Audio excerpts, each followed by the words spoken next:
আকাজার গল্প কোনো ডিমনের গল্প নয়, এটা এক অসহায় প্রেমিকের আর্তনাদ।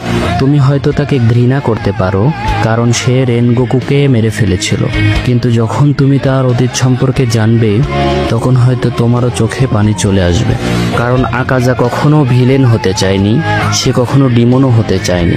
সে ছিল অবিটোর মতোই একজন ব্রোকেন হিরো। ধরো তুমি একজনকে মন থেকে ভালোবাসো, তাকে গ্রামের কিছু কাপুরুষ মানুষেরা বিষ খাইয়ে হত্যা করে। তুমি বাড়ি ফিরে এসে দেখো তোমার প্রিয় মানুষের নিথর দেহ পড়ে আছে, তখন তোমার মনের অনুভূতি কেমন হবে? ঠিক একই কাজ আকাজার সাথেও হয়েছিল। সেই ভালোবাসা হারানোর যন্ত্রণা তাকে পাগল করে তোলে। প্রতিশোধ নিতে সে একাই ৬৭ জন নিনজাকে খালি হাতে হত্যা করে ফেলে।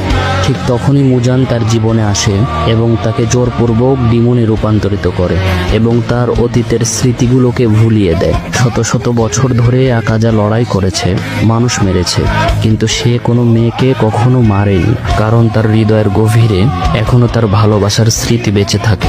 আর শেষ লড়াইয়ে আকাজার আবার মনে পড়ে তার ভালোবাসার মানুষের হাসি মুখ।